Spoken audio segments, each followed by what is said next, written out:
il n'a pas tort de recevoir Zelensky, c'est pas ça. Mais de lui remettre la Légion d'honneur, je trouve que c'est totalement excessif et extrêmement dangereux. Et je pense que, en fait, Emmanuel Macron, très affaibli par la réforme des retraites, surfe sur le spectacle. On est dans le storytelling, on est dans une espèce de manipulation de l'opinion.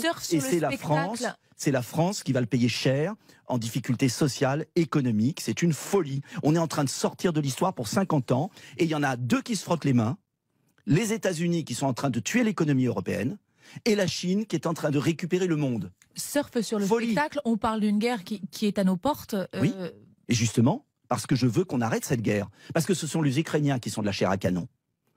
Et que je ne crois pas qu'en livrant encore plus d'armes, on va régler le problème, tout au contraire. Vous parliez de cette Légion d'honneur qu'Emmanuel Macron a remis au président Zelensky. Il a par ailleurs indiqué qu'il n'excluait pas de retirer celle remise par Jacques Chirac à Vladimir Poutine. Il explique juste vouloir choisir le bon moment. Il faudrait lui retirer? Non.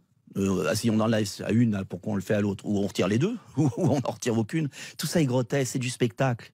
L'enjeu, c'est quoi?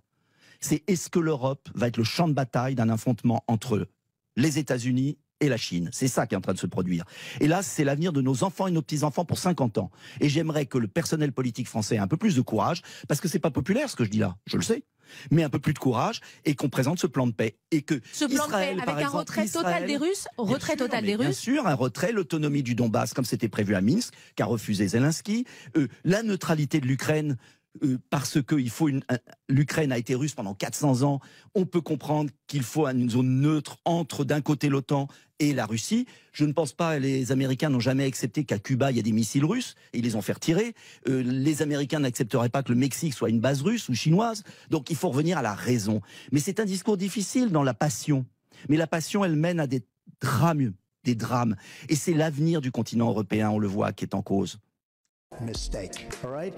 Now, you can take it any way you want. It took Jeb Bush, if you remember at the beginning of his announcement, when he announced for president, it took him 5 days. He went back. It was a mistake. It wasn't a mistake. It took him 5 days before his people told him what to say. And he ultimately said it was a mistake.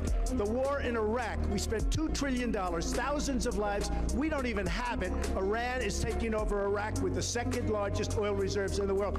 Obviously, it was a mistake. So George Bush made a mistake. We can make mistakes, but that one was a beauty. We should have never been in Iraq. We have destabilized the Middle East. You do whatever you want. You call it whatever you want. I want to tell you, they lied. They said there were weapons of mass destruction. There were none, and they knew there were none. There were no weapons of mass destruction. All right. Le chef de la diplomatie américaine brandit un flacon d'anthrax pour dénoncer l'existence d'armes biologiques, puis fournit une photo non identifiée d'un drone, avion sans pilote, qui pourrait transporter des armes chimiques et biologiques. The war in Iraq was a big fat mistake. Ow, ow, ow. Ow, ow. Ow, ow, ow. I think I haven't, look.